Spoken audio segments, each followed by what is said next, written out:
Amados irmãos de jornada, Namastê. O tema hoje, como o irmão falou, psicosfera, campo de força espiritual. Vou pedir o auxílio de todos vocês, porque eu aqui, queridos irmãos, sou a boca que fala, mas a tarefa é de todos nós. Estamos em rede agora com irmãos em vários planos que estavam aguardando agora na matéria o trabalho se iniciar. Irmãos anônimos que com afinco e com amor servem pela alegria de servir e amar e que irão conectar-se mais ainda conosco agora. E vai de nós aqui no plano físico até os planos do Cristo, o Senhor da vida em nosso mundo. Pedir a vocês, meus irmãos, nesse auxílio, que fechem os olhos. Divino Mestre Jesus, o Cristo do Pai, vamos agora em busca de Ti, no mais íntimo de nosso ser, Mestre, rogando que Tu possas resplandecer através de nós. E desta forma a vossa magnífica e poderosa manifestação de amor e verdade se ancorar no plano físico, não só em função de nós aqui reunidos, encarnados e desencarnados, Mestre, mas pedindo que essa poderosa energia possa transbordar, possa reverberar em muitos outros planos, indo sanear, levar alívio às dores, levar esperança, força a tantos irmãos de nossa amada família humana, encarnados e desencarnados, tão necessitados como nós. Pedimos, Mestre, que se for de sua vontade, que apesar do trabalho no plano físico se encerrar, que essa egrégora continue emanando o tempo que se fizer necessário segundo a sua magnífica vontade. Que seja assim feito. Graças a Deus. O querido irmão, quando começou a prece, ele já mudou a atmosfera daqui, da sala. Todos nós temos uma psicosfera. Alguns chamam de atmosfera espiritual, ambiência espiritual. E o que ela é? Ela é a emanação do espírito para o plano físico, à nossa volta.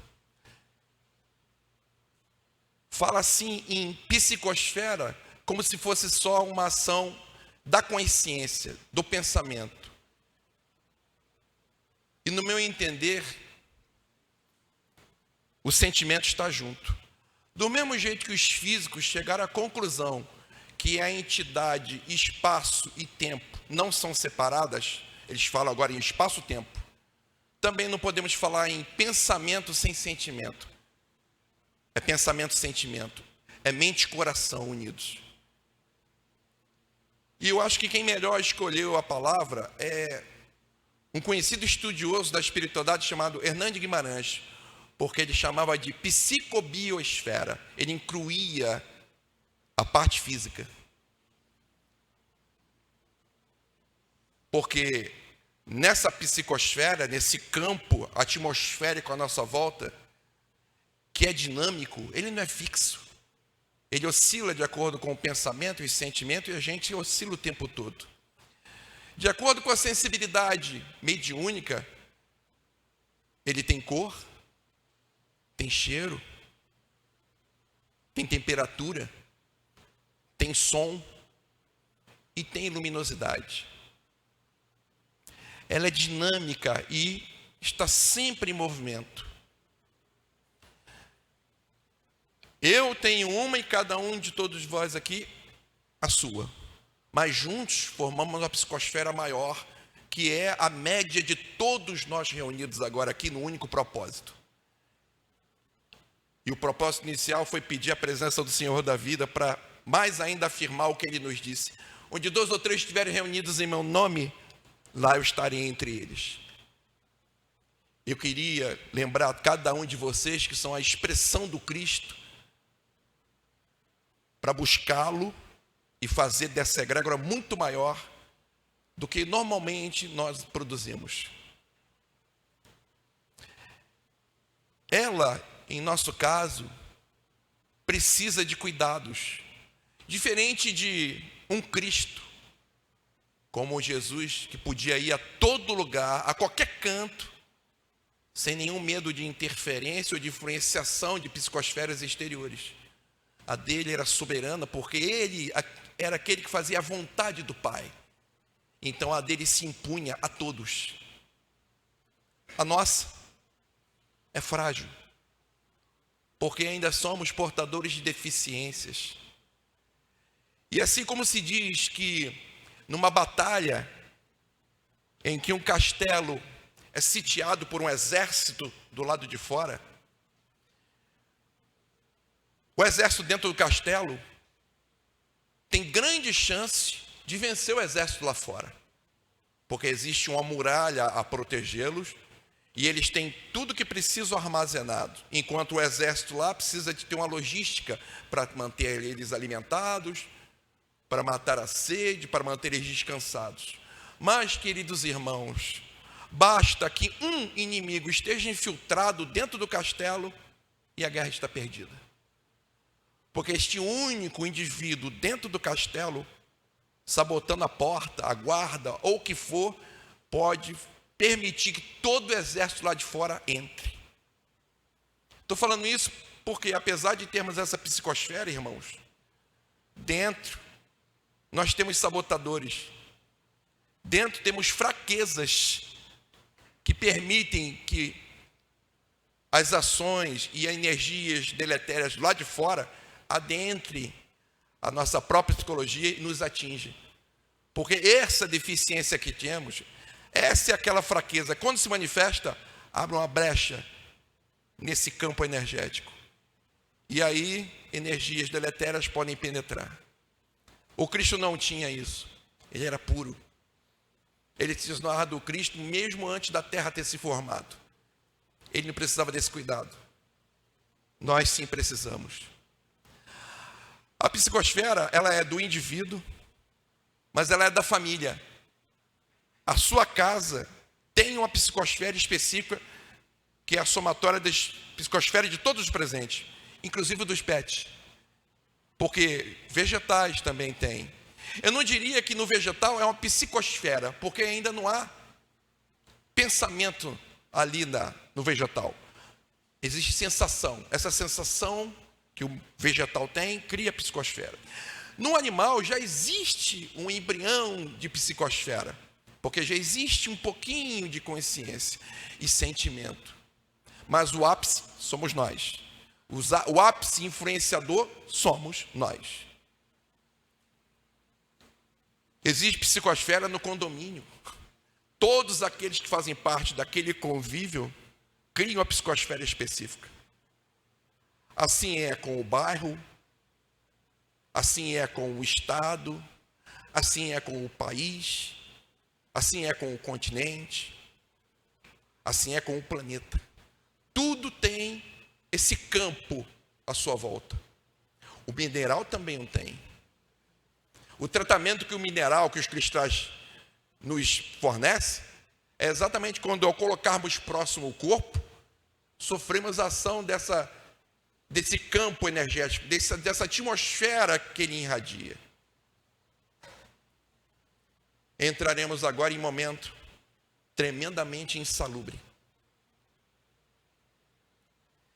E por mais que se pense que participar de uma forma discreta, tranquila, dos festejos que ora irão ocorrer, você não sairá imune. Porque, veja bem, tanto o homem que não liga para a higiene, como alguém muito higiênico, ao entrar no lodaçal, sairão como? Um sairá diferente do outro. Entra o homem que tem cuidado tremendo com a higiene e outro que não. Os dois entram no lodaçal. Como saem os dois? Da mesma forma. Então não interessa o que você tem cultuado durante todo o dia. Se você é sinceramente um buscador da verdade, e mais do que isso, vivê-la. Ao se aproximar de ambientes insalubres, deletérios, você se contaminará. Você sofrerá a ação daquele campo energético que não é pequeno e não é fraco, de irmãos no plano físico e no plano espiritual, em completo desajuste mental, emocional, com viciações, com sentimentos tremendamente doentios, devassos, promíscuos.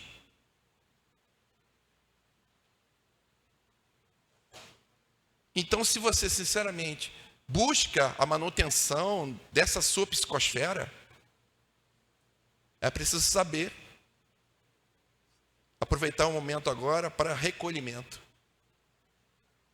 Não estou aqui impondo nada, mesmo porque eu não sou aqui um professor. Eu não estou dando uma aula sobre psicosfera. Temos professores tremendamente competentes aqui em nossa escolinha para fazer um estudo específico. Estamos aqui em reflexão. Para falar a verdade, o grande aproveitamento num momento como esse são os insights. Você sabe o que significa a palavra insight? É uma palavra em inglês, né? Significa iluminação interior. Mas não é se iluminar interiormente, é um flash. O insight é você estar lendo um livro, você está ouvindo uma palestra, você está vendo um filme, de repente dá um flash e você percebe uma coisa da tua vida. Uma coisa do teu cotidiano, uma experiência passada, um detalhe que você não tinha percebido antes.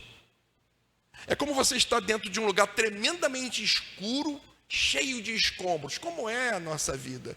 Porque escombros emocionais e mentais nós estamos cheios, em virtude do nosso passado em desequilíbrio, até hoje.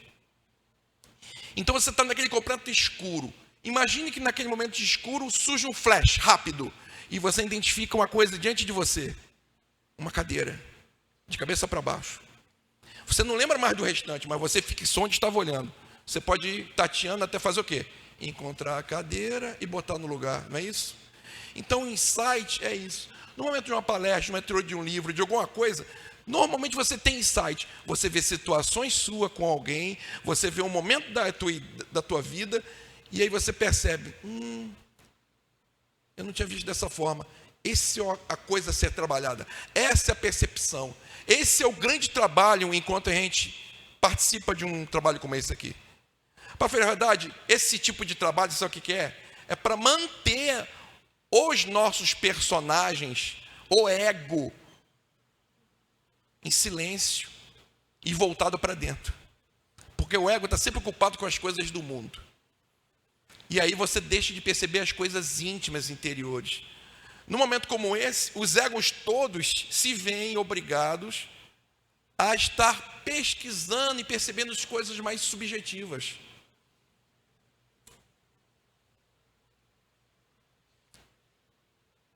Olha que momento especial de um espírito, ou espíritos tremendamente evoluídos, o impacto, porque a nossa psicosfera, ela está sempre auto se influenciando, mutuamente, o tempo todo.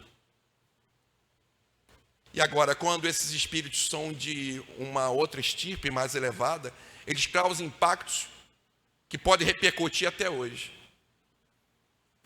Imagina quando o Gandhi foi entrevistado, e aí perguntaram para ele assim, Senhor Gandhi, o senhor perdoou todos aqueles que o magoou?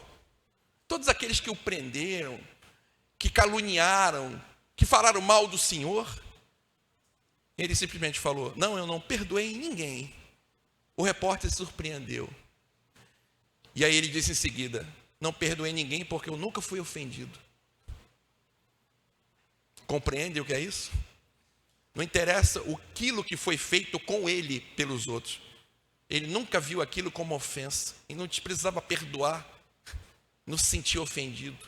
Ou uma Madre Teresa de Calcutá, no momento em que um grupo de empresários que viam Madre Teresa de Calcutá como entretenimento, viajavam para Calcutá e ela era entretenimento, não tinham a sensibilidade de perceber diante de quem estavam.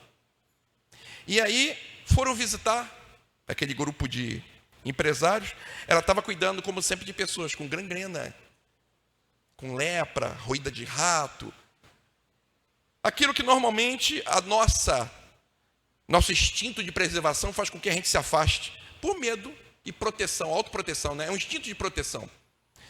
E aí um deles falou assim: ora, madre, eu não faria isso nem por $1 milhão. Ela se virou, olhou para ele e falou: eu também não, meu filho, isso só pode ser feito por amor. Nossa, vocês imaginam o impacto dessa onda, porque ela não falou da boca para fora. Ela foi fundo no amor, sincero e desinteressado pela dor do outro, porque o outro é o Cristo, como ela, a doutrina dela. Ela emanou uma onda poderosa. Eu acredito que esse que fez essa pergunta não voltou para casa mesmo, porque por mais que ele agora, naquele momento, era um homem ainda muito materializado, ignorante, a sua natureza é divina. E ele nasceu e foi criado pelo Senhor da vida num sopro, para quê? Amar e compreender. Apesar dele não estar vivendo naquele momento, ele tomou um baque. Porque o que ela emanou do coração como onda no psiquismo da atmosfera dela, não ficou ao redor dele, foi ao coração, foi ao íntimo dele.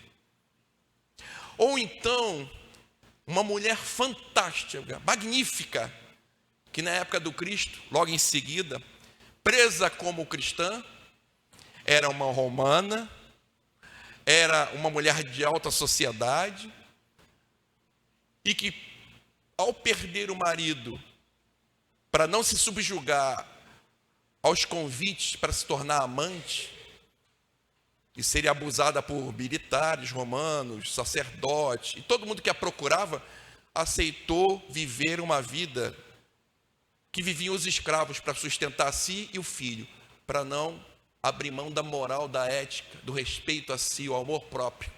Joana de Cusa, a esposa de Cusa, administrador do palácio de Herodes. No final ela é presa com o filho, já idosa, por ser cristã.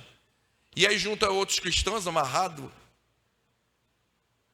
à madeira, junto com seu filho, depois de surrada durante horas, espancada, depois de assistir seu filho ser espancado diante dela, quando o centurião resolve atear fogo às suas vestes, assim como em todos os cristãos, ele atia fogo a ela. Quando o fogo está envolvendo ela completamente, ele ri e diz: foi isso que teu Jesus te ensinou a morrer? E ela, no meio das chamas, disse: não, ele também me ensinou a te amar e perdoar. Naquele momento, do coração dela, que não falava da boca para fora, não era demagogia, ela emanou uma onda poderosíssima do Cristo que estava nela. Esse romano não foi mais o mesmo. Ele deve ter se chocado com a coragem dela. Uma coragem que possivelmente ele, como um guerreiro, não tinha. De num momento de dor insuportável, ainda buscar falar palavras e sentidas com tanta profundidade. Até hoje, essa psicosfera, essa onda que ela criou, me toca. Porque enquanto eu estou falando aqui, imaginando a cena, isso toca em mim.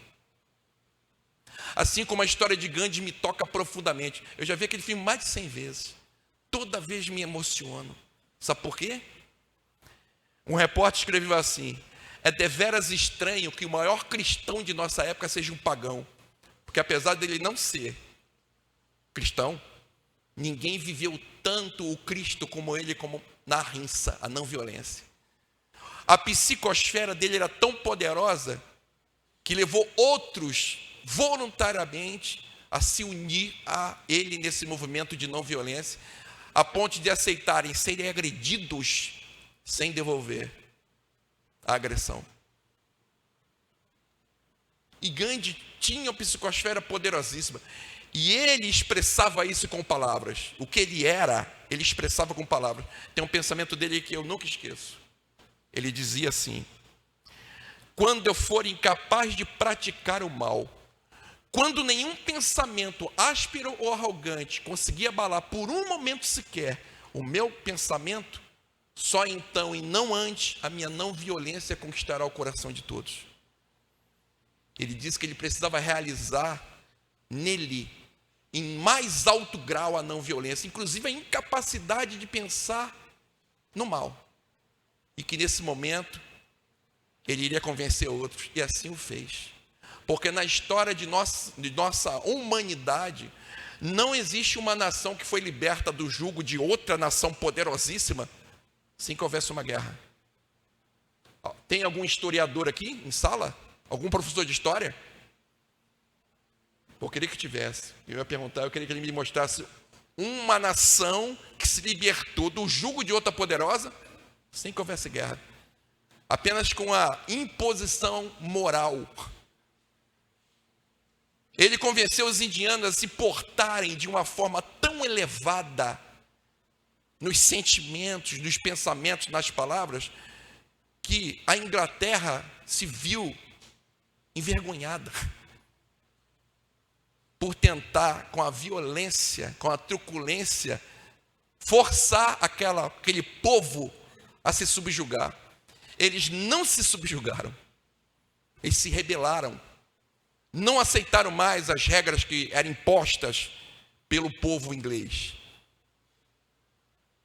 Porque a Ahimsa era pacífica, mas não era nem covarde, e também ela não era omissa. E assim eles se impuseram. O Cristo espera que agora, nesse momento de transição, nós sejamos capazes de produzir a regeneração. Eu vou dizer uma coisa, meu irmão. Existem irmãos já no mundo vivendo em regeneração. A psicosfera desses já estão em vibração de regeneração. Não estão esperando o planeta chegar ao plano de regeneração. Estão realizando. E existe um detalhe dessa psicosfera que você tem. Ela atrai o que é igual e repele o que é contrário. Há pessoas que estão agora no mundo e apesar de estar com tantas coisas acontecendo à sua volta, não estão vivendo em si, diretamente, as coisas que estão acontecendo no mundo. Há pessoas que foram nascidas e criadas no Rio de Janeiro, que não estavam em redomas de vidro, mas muitas das coisas que acontecem com o povo aqui, não aconteceram com essas pessoas. Escolhas. O que sente, o que pensa, o que fala e como age, está em você como campo energético. E ela faz com que você, ao entrar em ambientes que destoam, você sinta. Cabe a você fazer a escolha. Não vou ficar aqui. Esse ambiente é diferente. Então tem muitas pessoas que pela escolha não passaram quase nada do que acontece conosco aqui no Rio de Janeiro. De todos os malefícios que acontecem. Escolhas. Você vibra isso em você. Para a verdade, ele é um campo de leitura do outro. Ele é um campo de leitura. Na regeneração, sabe como serão feitos os diagnósticos? Acabou aquele de biópsia. Tirar sangue. Ao examinar o campo correspondente, por exemplo, o campo que refere-se à biologia, a parte biológica, você terá a leitura de todo o teu organismo físico. Toda. Não iremos nem fazer estudo na genética. Ao você ter acesso a essas várias camadas Vários campos que consistem na tua psicosfera, você vai identificar o problema. Assim como o tratamento não será também invasivo, como a gente tem. Cortar. Não. Vai ser um trabalho de consciência, de sentimento. Prescrito, que ao ser cumprido, criará harmonia. E repercutirá com certeza onde? No corpo. Porque o que acontece do corpo vem da onde? Do espírito para o corpo. É psicossoma. Alguém com raiva durante longo tempo, com mágoa, pode criar um problema cardíaco. Não é assim? Precisamos ter cuidado com a nossa psicosfera. Ela muda o tempo todo, ela é dinâmica, se movimenta o tempo todo. Ela não é igual e uniforme em todo você, de acordo com o problema que você tiver, se for físico. Nós trocamos e influenciamos um ao outro. É permanente. E quando você está num ambiente deletério, é como eu falei, não interessa que você tenha uma conduta maravilhosa, mas ao adentrar em lugar desta forma, você não sairá ileso. Tem uma forma também de ser usada muito eficaz. Todos nós temos obsessores, de um jeito ou de outro, ou espíritos que nos acompanham por curiosidade, ou que acompanham apenas para se divertir conosco. Alguém que gosta de higiene e de limpeza, suportaria estar perto de um caminhão de lixo, onde o chorume é muito forte? Alguém ficaria próximo? Olha, eu moro na Estrada dos Bandeirantes, tem um depósito de lixo, bem no meio do caminho. Às vezes, quando eu venho, que o caminhão de lixo está, às vezes, fora de vista, eu já sei que tem um caminhão de lixo à frente. E aí eu fico desesperado, ou para ele sair do caminho, ou para me passar para ele, para me livrar disso, tiro. Bom, se isso funciona conosco, com higiene, imagina quem ama, se esforça por estar pensando e sentindo amor, exercitando a paciência, exercitando a compaixão. Será que uma entidade que não gosta nem de ouvir a palavra amor, que não tem paciência, é tremendamente irritadiça, se sentirá confortável em acompanhar você? Então essa é uma das maiores defesas. Para falar a verdade, a maior proteção que nós temos é o que nós somos. Alguma entidade que não suporta ouvir falar do Cristo, suportaria estar aqui agora? Alguém precisaria tirá-la daqui? Não. É como você está diante de uma música que você não suporta. Aquilo vai criando dor de cabeça, tu vai passando mal, só tem mais saída. Fazer o quê? Sair do ambiente. O problema é que os irmãos que nos acompanham, nós somos semelhantes a eles. Ainda sentimos inveja? Ainda somos falsos? Ainda somos incapazes de perdoar? Somos preconceituosos? Por isso que eles têm acesso a gente. Eles não se sentem desconfortáveis ao nosso lado. Para a verdade, às vezes eles são mais sinceros do que nós. Porque nós fingimos para o outro. Temos uma máscara no rosto, não demonstramos para o outro. O espírito não. Do outro lado, eles se vê quem são. Quando estamos fora da carne, todos veem quem você é. Não há como esconder o que você é. Todos veem em você, são capazes de ler em você. A gente ganhou a oportunidade de se esconder para aprender e mudar, para evitar essa vergonha do outro lado. Mas a gente sempre passa essa vergonha do outro lado. Porque quando chega do outro lado, a gente toma diante de nós e todos sabem quem somos. Está impresso nesse campo vibratório, nessa psicosfera nossa, quem somos. O que ainda temos de fraqueza. E o que temos de virtude. Pouco ou não, nós temos. A gente sempre fala na sala 11, você quer se livrar da compulsão, torne-se companhia desagradável para o teu obsessor. Imagina um obsessor que gosta de bebida alcoólica, que gosta de droga, acompanhando um vegetariano que só bebe suco. Eu acho que só ver ele vai passar mal. Só de ver o obsessor já começa a ficar tão irritado, passa mal. Dá nojo, deve até fazer vômito. Então, façamos de nossa psicosfera um campo real de proteção. Agora, ele precisa ser de manutenção.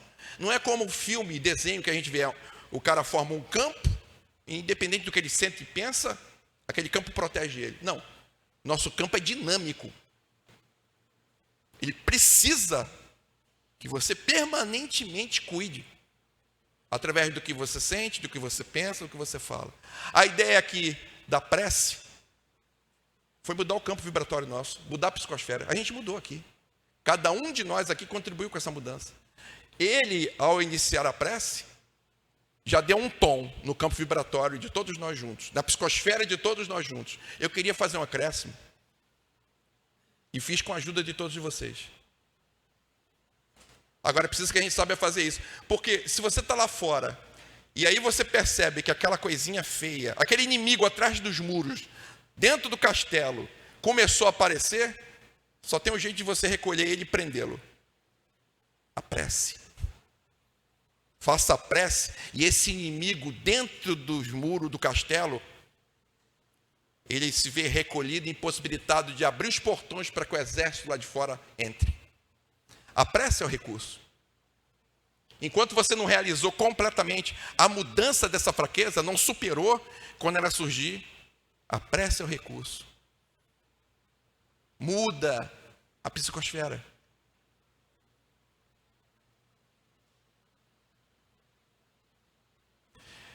Uma vez, próximo ao carnaval, eu estava num carro com uma vidente, minha esposa, na Sernambetiba. Era véspera de carnaval, estava na Sernambetiba. E de repente ela ficou olhando para o mar com os olhos vidrados. Eu já estava acostumado com esse tipo de comportamento. Sabia que ela estava vendo alguma coisa. Em seguida eu perguntei: o que você está vendo? Ela falou assim: Odilon, você não tem ideia do que eu estou vendo, vindo sobre o mar. Uma quantidade enorme de entidades monstruosas, em equipamentos que parece barco, não sei o que é aquilo. Tudo vindo para a orgia desequilibrada do carnaval. Estão vindo de outros lugares do planeta para cá, se somar, porque aqui vira um polo de energia deletéria no físico, inimaginável. E aí ela começou a se sentir muito mal, pediu para ir embora. A praia deixou de ser desagradável, deixou de ser agradável.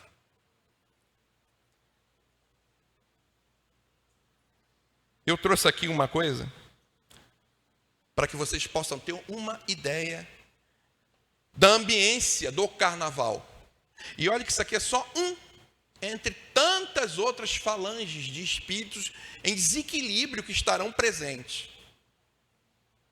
Porque aqui não está falando dos devassos, aqui não está falando dos criminosos agressivos, homicidas. Não. Aqui está falando dos mistificadores, os zombeteiros. Acredito que no meio deles é o mais suave. Mas olha essa descrição. Quem quiser com detalhes, tá? Está no livro Devassando o Invisível, de Ivone do Amaral Pereira. Tá? Todos sabem quem é a dona Ivone do Amaral Pereira. Escreveu Memórias de Suicida. Era uma médium fantástica, muito austera, muito séria, não gostava de brincadeira. Muito disciplinada. E ela nos conta essa experiência aqui. Ela esteve numa casa onde uma menina de 10 anos, volta e meia, tinha comportamentos excêntricos e bizarros. Ela fazia careta, ela dançava as danças obscenas, ela falava coisa vulgar, chocava todo mundo. Mas que em dado momento, estudiosa, tranquila, serena, nada a ver.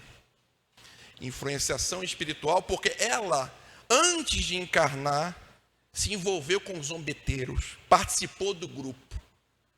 E agora, depois dela se arrepender daquele envolvimento e ter encarnado, eles não queriam abrir mão dela, queriam que ela voltasse para o grupo. E a perseguiam na casa. Olha só, isso aqui é uma casa, tá? Eu não estou falando de um bairro, uma rua inteira, não. É uma casa só. E para tentar atormentar e buscar essa menina. Escutem só a descrição. das criaturas, revestidas de meias berrantes, tortas, deformadas, suas cabeleiras diziam-se postiças, excessivamente abundantes, caindo em manto pelas costas e ombros e semi-ocultando o rosto. Excessivamente ralas, mal endurecidas, revestidas de arame, ruivas, eriçadas para cima ou para os lados, até o horrível, negras, amarelas, roxas, vermelhas, verdes, o que, ajuntando a indumentária extravagante, as tornava verdadeiros fantasmas assombradores. Algumas dessas pobres criaturas traziam capas escarlates, recamadas de guizo, ou listrada em cores vivas, pés enormes, calçados de botas ou sapatos muito pontudos. Observar em espíritos encarnados, mesmo em estado de transe. Tocavam flautim, muitos primitivos e pequenas gaitas próprias de crianças, dançavam desagradavelmente, notando-se que o faziam com ares de provocação, mostrando da filosofia trejeitos, caretas, carrancas horripilantes à guisa de sorrisos. Outras entidades apresentavam com gorros, becas, funis de bolas, pendentes ou faixas de fitas, chapéus de 3 bicos, em abas enormes ou copas excessivamente altas. Como gostariam de ostentar os carnavalescos humanos? Acreditamos mesmo que tais falanges influenciam durante o carnaval os incautos que se deixam arrastar pelas paixões de Momo, impelindo-os a excessos lastimáveis, comum por essa época do ano, e através dos quais eles próprios, espíritos, se locupletam de todos os gozos e desmandos materiais, valendo-se, para tanto, das vibrações viciadas e contaminadas de impureza dos mesmos adeptos de Momo, aos quais se agarram algumas feias criaturas espirituais, trazendo feições ainda mais singulares, completamente impossível a um cérebro engendrar, a qual seria, antes de tudo, grotesca e cômica. Não foram a dramaticidade que, em essência, conserva, com a possibilidade de levar à loucura alucinatória, não apenas os espíritos recém-desencarnados, que caem em suas garras, no além-túmulo, mas também pessoas encarnadas, que por elas se deixam influenciar até a possibilidade de enxergá-las com frequência, e plenamente se afinarem por isso mesmo com suas vibrações. Olha esse detalhe aqui.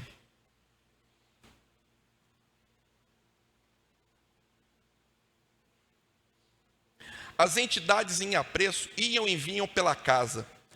Ocultavam-se uma das outras atrás das portas, por baixo das mesas e das cadeiras, com quem brincasse, de esconde-esconde. Batiam-se mutuamente com socos, pontapés violentos, pavorosos, o que as levava a gritar e a chorar. Davam saltos altíssimos, como se fossem acróbatas. Cabriolavam, faziam pirueta de todos os modelos, caminhavam sobre as mãos, com os pés voltados para cima, quais palhaços no picadeiro de um circo de diversão. Penduravam-se as bandeiras das portas, rindo-se as gargalhadas, num buliçoso ensurdecedor, o qual ouvíamos como se tratasse de rumores. Pregavam dentadas umas nas outras, puxavam os respectivos cabelos aos berros, cuspiam-se reciprocamente, quase moleques que brigassem, choravam de dor, corriam atrás do agressor, esbofeteando-se mutuamente, vestiam-se grotescamente, eram como se carnavalescos fantasiados, vestes extravagantes, cores muito vibrantes, brilhando guizos, quase bufões medievais, alguns berrantemente listrados. Outros apresentavam brusões ou camisões excessivamente grandes no corpo, enquanto ainda outras com calções curtos e muito apertados deixavam à mostra pernas marmóreas e com que sequência e com ressequidas verdadeiros caniços ou muito grossas. Aí olha o que aconteceu. A Ivone, assistindo a eles, sorriu. O mentor dela chegou para ela e disse isso aqui, ó.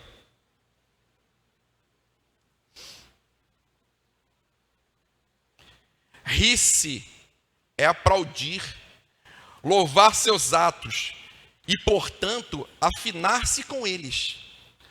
Haverá troca de vibrações e, de qualquer forma, estabelecerá o malefício. Será necessário a você, como ao espírito diante deles, o domínio de toda e qualquer impressão ou emoção. Um equilíbrio isolante que traduz superioridade moral. Simplesmente rir e achar graça já era conexão. E você estava sujeito a ficar nas mãos da influenciação deles. Isso aqui é uma casa, e eles estavam em busca de uma menina. Alguém consegue imaginar um carnaval onde muito mais do que só os zombeteiros estarão as entidades com viciações inimagináveis, sexuais, coisas que a gente nem no plano físico é capaz de manifestar. E aqueles que lá estarão assistindo. Ah, não, vou assistir pela televisão. Se você olhou e sintonizou, não existe distância para vibrações. A distância para vibração, ela não existe. Não existe espaço nem tempo para vibração. Se você assiste em casa e conecta, você em casa vai ser influenciado. E você leva um tempo para se livrar. Isso se eles não se interessaram por você e acompanhar você dentro do teu lar. Assim como queriam essa menina de qualquer jeito. Vamos tomar cuidado. Vamos nos proteger. Se queremos estar na regeneração, começamos a fazer a regeneração agora. Não se trata de julgar esses irmãos, tá? Quando estávamos em capela, nós éramos esses. Quando estava no plano espiritual e quando estava no plano físico. Lá devia ter uma festa louca dessa também, de desequilibrados. Mas vindos para cá, maduros e arrependidos por tanto sofrimento que nós escolhemos passar, estamos despertando. Vamos olhar nossos irmãos não para julgá-los, mas com compaixão, porque eles são nosso passado. O que não significa omissão, nem complacência, nem covardia diante deles. Gratidão pela presença de vocês. Como somos abençoados. A oportunidade de estar diante de várias manifestações do Cristo. Poxa, John, tu vai falar esse negócio de novo? Toda hora tu fala isso. Olha, irei falar até que um dia, mais do que falar e um pensamento, isso seja um sentimento vivo de que eu estou diante do Cristo. Até que, como Paulo disse, eu possa estar diante dele face a face. Amados irmãos, namastê.